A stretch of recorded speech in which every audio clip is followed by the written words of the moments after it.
It's an unusually cloudy and cool summer evening in San Diego. The threat of rain hangs in the air, but it doesn't stop hundreds of people from crowding the sidewalks of Barrio Logan on a Wednesday night to catch a glimpse of the dozens of lowriders cruising down Logan Avenue. Marco Rabbit Soriano shows off his cherry red 62 Chevy Impala convertible. So I have hydraulics on my vehicle. Here goes.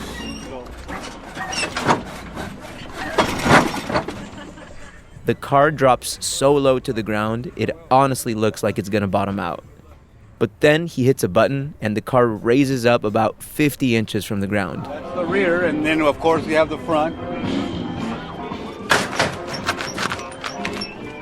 Rabbit and about a half dozen other members of the Impala's Car Club of San Diego are staked out on the east end of Logan Avenue, sitting in lawn chairs with their families next to their impeccably built lowrider Impalas. Yeah, they'll have a unique look. Some of them, have extra chrome. Most of our cars have beautiful paint jobs, interiors, pinstriping, chrome undercarriage. Some have some really nice engraving and stuff that you can see with some of these cars. This is La Vuelta. Literally speaking, that means the turn in Spanish. But the common use of the phrase, saying vamos a dar la vuelta, is let's go cruise around. Like let's go dar la vuelta al barrio.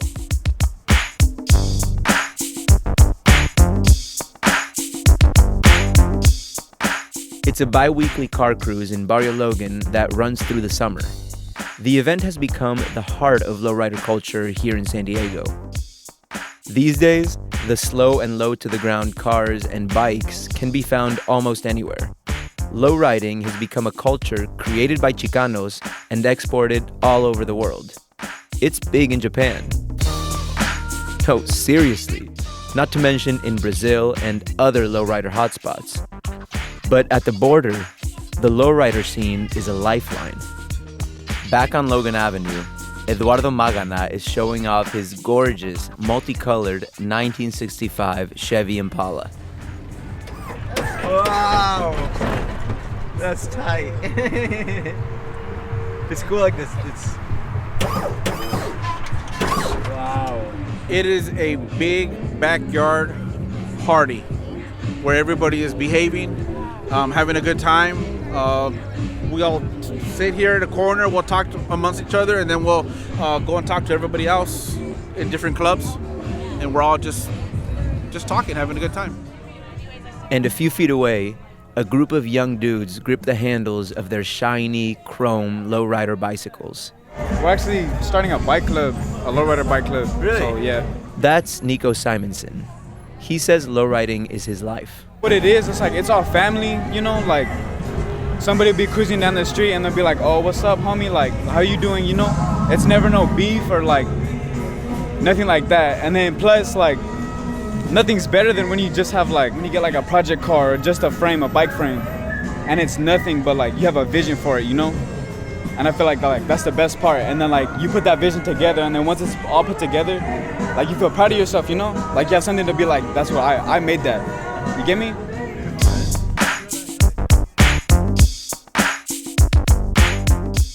For a lot of people here, lowriders are way more than just a hobby. The culture that's coalesced around lowriders on both sides of the border has offered some people here salvation. It's given new meaning and purpose to people's lives. From deportees in Tijuana to military veterans struggling with PTSD in San Diego.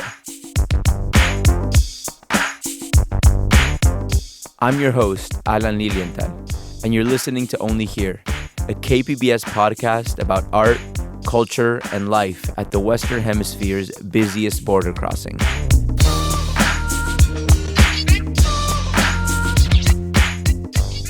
Today, a story about lowriders as life rafts.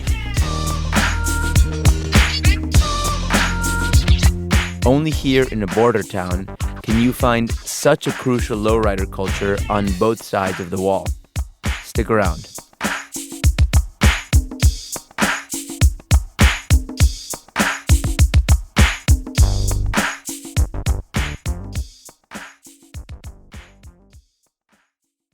In the United States, lowriders have always been an unmistakable symbol of cultural pride, sort of a badge of honor.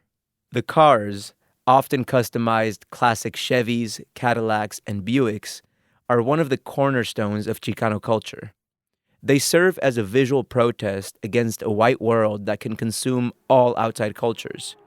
Instead of super fast race cars or lifted trucks, Chicanos wanted their vehicles to be rolling works of art, slow and low to the ground.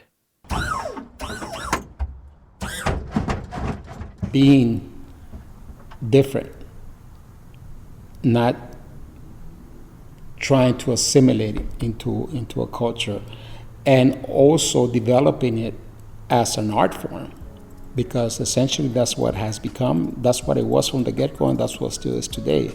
It's an art form. For us, we do this day in, day out. So for us, it's become a way of life. That's Rigo Reyes, one of the most vigilant keepers of lowrider and Chicano history in the border region. By the way, Rigo says Chicano is a term he and lots of other people in the U.S. of Mexican descent prefer. Other folks like the terms Mexican American, Hispanic, Latinx, or a number of other descriptors.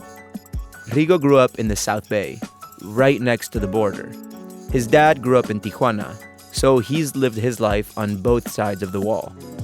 And in his early years, he never felt he really belonged to either country. We were struggling with that as far as, well, if I'm not from here, if I'm not from there, where the heck am I from? Rigo was 12 when he came across his first lowrider. He says he was immediately hooked. And all of a sudden the car just, boom, went to the ground. As kids, that really, whoa, it was such an attraction. It was such it was so impactful that I told myself someday I want to have one of these cars. And essentially the first car that I got was a 57 Chevy. Building his first lowrider was like building a bridge right into the soul of Chicano culture, which was just starting to blossom back in the 70s.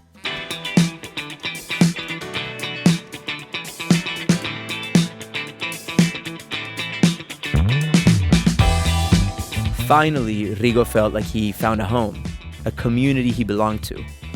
Rigo's been lowriding now for 45 years. He's part of a local lowrider club and helped start the San Diego Lowrider Council, a group that still exists today and helps keep the culture connected and alive. Rigo also helped build the University of San Diego's San Diego Lowrider Archival Project, an online resource where hundreds of historical photos and other information has been digitized. And he co-authored a book and co-produced a film about lowriding too.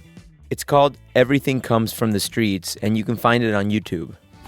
The value that I saw in lowriding was that you made a commitment and being organized, stepping out of where you're supposed to be confined. We're not in the kitchen, we're in our cars, and we're having fun, and we're going to parties, and we're doing events, and we're part of the community, being role models for younger generations. One thing that has always bugged Rigo when he's researching the lowrider historical record is the lack of credit San Diego and other border towns get. San Jose, New Mexico, depending on who you ask, the origin of the first lowrider is still up for debate. And Rigo is not trying to say that the first lowrider was built here, but he is saying that San Diego's proximity to Tijuana contributed a lot to the early days of lowrider culture. We have that accessibility to the region, if you will. The fact that we are so close to the border, we were able to get a lot of work done across the border versus somebody from San Jose that they're far away from here.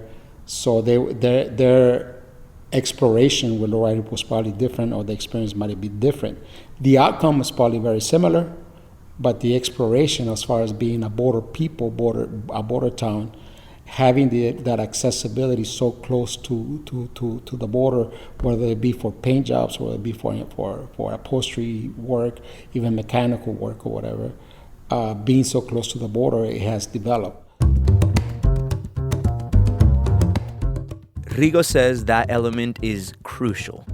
The cross-border relationship sped up the lowrider scene here by making it more affordable and accessible to more people. A paint job in LA for something bright or beautiful, it's a lot more expensive than that same paint job in Tijuana. Lowriders built at the border also have a certain look sometimes. Car customization styles and techniques are different across the border, and so are the tools and technology. So a distinct border lowrider aesthetic has emerged here. Like, for instance, San Diego is a military town. So in the early days of lowriding, it was common for folks here to use surplus military aircraft parts in their lowriders. And Rigo says because of looser regulations in Tijuana, the paint jobs and materials they're able to use are just different. So hardcore lowrider heads like Rigo can look at cars and see the traces of being a border build. He says it's just a subtle difference that the inexperienced would likely never see. And of course, all the people traveling to Tijuana with their lowriders over the years, that's made a big impact in Mexico. A Tijuana and Baja lowrider scene has developed right alongside San Diego's. And that's led to a pretty connected cross-border lowrider community. So you could see the relationship, you could see the correlation between the two sides of the border. There's a lot of communication, there's a lot of support amongst each other.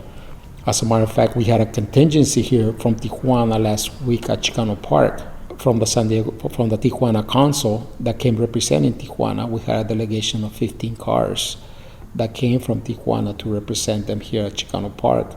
And to us, that's a very important relationship. We have relations on both sides of the border. They depend on us just as much as we depend on them. Back at the La Vuelta cruise, Rabbit describes the relationship his car club has with the border. More members of the crew have shown up, and their collection of colorful Impalas are now lined up in an impressive row. It's a rainbow of built-up Chevys. And we have a lot of guys that do a lot of beautiful work in Tijuana, customizing cars that they can't come over here. And there's a lot of guys that go to Tijuana and take their cars and say, hey, I want you to do this and I want you to do that. And you see their cars, you're like, man, where'd you get it done at? You know, here, what body shop? Oh, in Tijuana. Rabbit says you can get a lowrider customized in Tijuana for a fraction of the price it costs anywhere else. But the workmanship is just as good.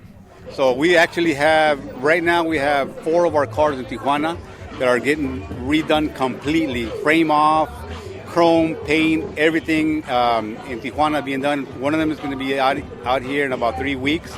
We have one of my guys here, Popeye, with a 66 right over here, that he took his car down to Tijuana, $17,000. They redid the whole car. It wasn't just a little here, a little there. It was the whole car, you know, so. And that's that black one right over here. And if you go take a look at it, you know, I mean, it's done correctly. You know, the doors are done right. You can open them correct. The hood, the engine, everything done correctly. Adrian Lozano's auto body shop is in the Otay neighborhood of Tijuana. It's just a few blocks from the border fence. The location works well for him since 90% of his customers drive down from the US. Adrian is big in the lowrider world. He does a lot of custom work. And while a lot of his competition in Tijuana is cheaper, he still scores clients because of the quality of his work. I think it has a lot to do with the passion that I put into the cars, you know. I love what I do, and I love to see every car, every time it leaves, that you know, the customer is 100% satisfied, you know what I mean? Adrian grew up undocumented in San Diego, but he ended up getting into some trouble as a teenager and eventually got deported to Tijuana in 2000. That transition was difficult. He was alone and scared in a place he knew nothing about. It was hard. It was hard because I was raised in the U.S. all my life, you know what I mean? I was born over here. I was born here in Tijuana, but 3 days of being born, I was taken to the U.S., you know what I mean? So I was raised practically all my life in San Diego, but when I got deported, it was a culture shock. a shock because I couldn't believe it, but reality snapped in, and I just went with it, and there's always a new start, you know what I mean? And that's the way I saw it. It took Adrian a while to accept his new reality. But when he finally did, he decided to make the best of it. He started doing what he does best, working on cars. And as he began giving classic old cars new lives by building them into lowriders, he slowly but surely built himself a new life too. Before I got deported, I had a business up in San Diego.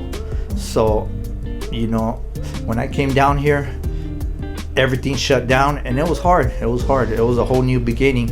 And since I know a lot of lowrider people from San Diego, I said, you know what? I gotta do something different from every other body shop here, so I can kind of stand out and start pulling in all the people from San Diego and get their cars done quality-wise. You know what I mean? And it's paid off. Don't get me wrong. If I could go back to the U.S., I would. You know what I mean? Because all my family's over there.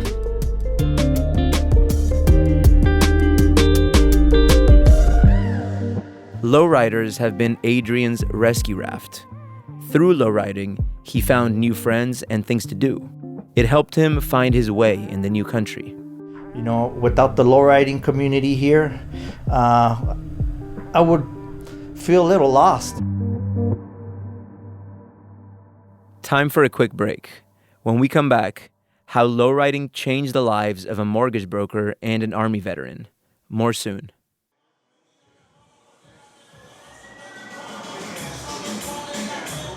In the heart of Barrio Logan sits Barrio Dog, a lowrider-themed restaurant serving wild hot dogs inspired by cars, Mexican street food, and Southern California culture. There's a red lowrider convertible painted on the front of the restaurant, right under an open patio, so it sort of looks like the people sitting there are riding in the car. The words Lowrider Lane are stenciled right below the mural. Inside, a lowrider bike sits in the corner, and lowrider memorabilia covers nearly every inch of the walls. Everything from posters to framed t-shirts and paintings. A lowrider video plays on repeat on the screen mounted on one of the walls. This popular restaurant on Logan Avenue actually started as a lowrider itself. A lowrider hot dog cart, to be precise. We built a hot dog cart out of a 64 Impala.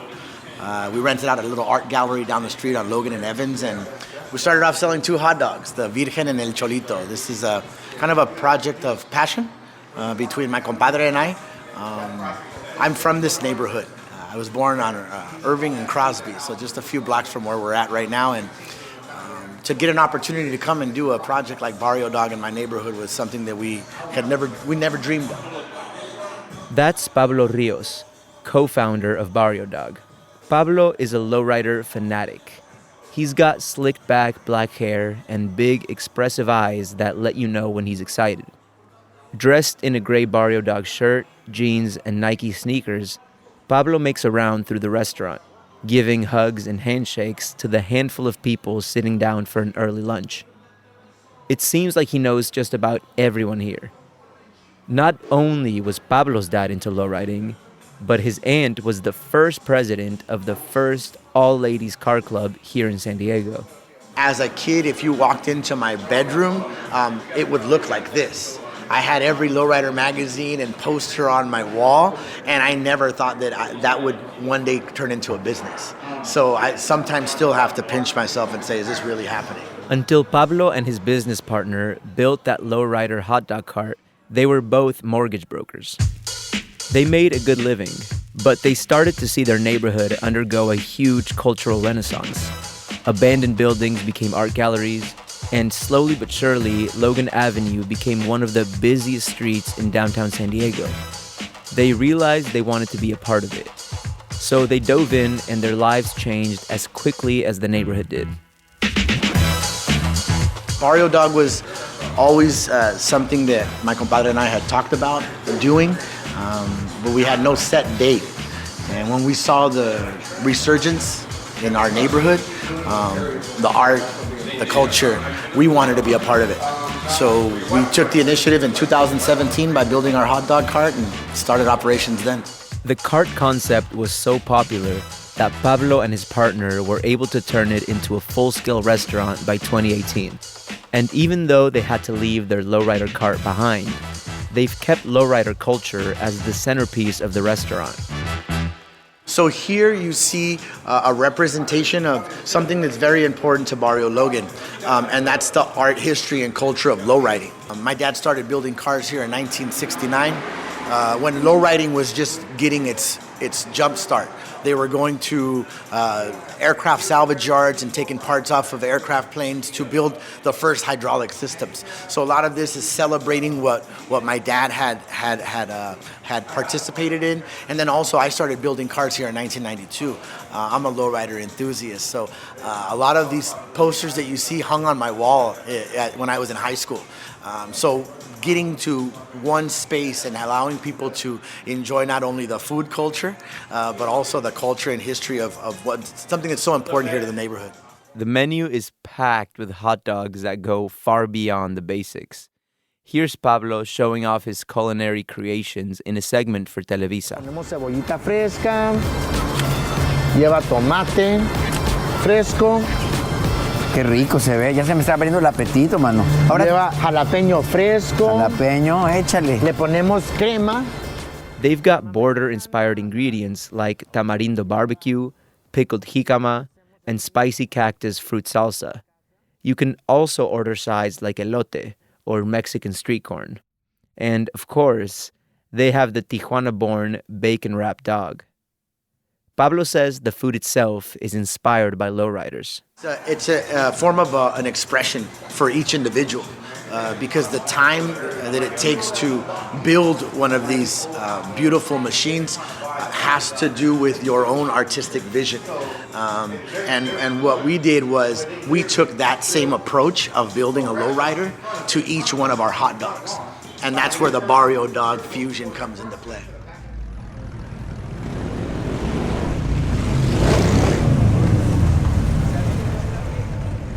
This year, the city of San Diego issued the La Vuelta Lowrider Cruise an official permit.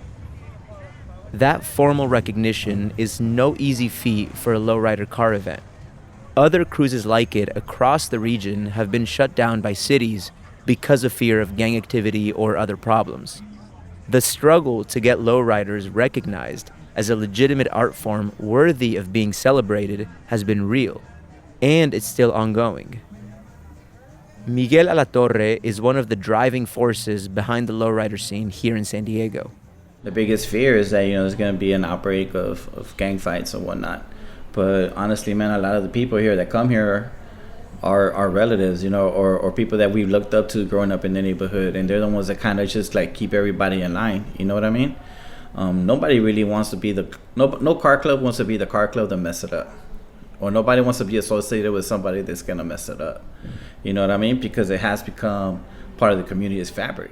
Miguel is the guy who got La Vuelta going. He grew up in Barrio Logan and owns a home here now. He was in a gang when he was younger. He knows he's part of why some people are still too scared to come to Barrio Logan or Logan Heights. Some still remember it as a dangerous neighborhood crawling with gangbangers. If he helped create that stereotype, he's making up for it big time now. I was part of the problem back in the days, you know what I mean? Now I'm trying to be part of the solution by bringing up like better ideas for us, like to put all that extra time into, you know what I mean? Miguel is a big guy with a bald head and a lowrider tattoo on the back of his forearm. He joined a local business association and has helped organize lots of neighborhood events over the years. Those events have brought thousands of people to the neighborhood. And La Vuelta, which ends with a huge annual lowrider festival at the end of the summer, just keeps growing.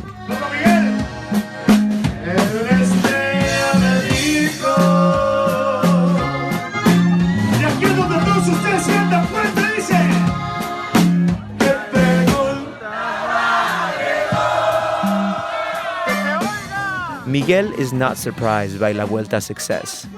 He knows how big of a role lowriders can play in people's lives.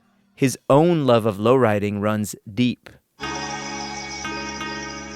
Born in Tijuana, he became a citizen in the U.S. and served 4 tours in Iraq and 1 in Afghanistan.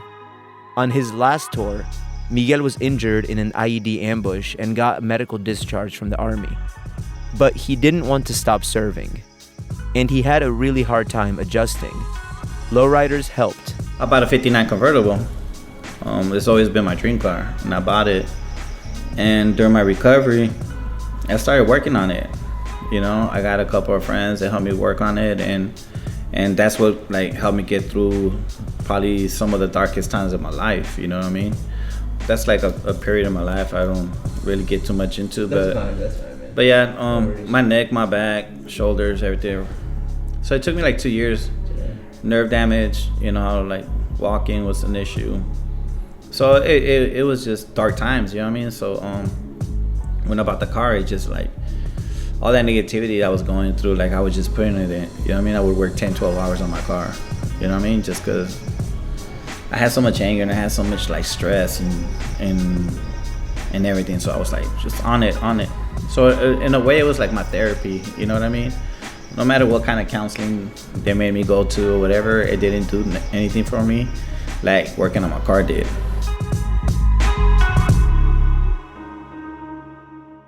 Miguel says the design of his customized car is a reflection of how he felt during his recovery. It's a mix of dark purple and blue, and the 2 colors come together on the hood and trunk of the car, mashing together in a tribal-like design. The patterns of it was just, that's how I felt my mind, like in swirls sometimes. So that's why it's got patterns on it, because it takes me back and it humbles me, like, and it reminds me, like, hey, no matter what I go through in that day, like it'll never be as bad as the day when I got hurt, you know what I mean? Or never be as bad as whatever I've been through in my life. You know, things can only get better. He says La Vuelta is his way of giving back to his community. Maybe there's someone else out there struggling with things the way he did.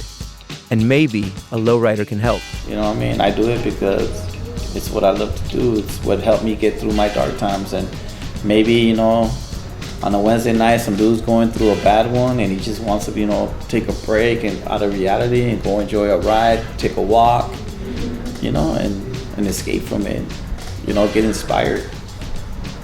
You never know what it is that'll trigger somebody's mind, you know? Mm-hmm.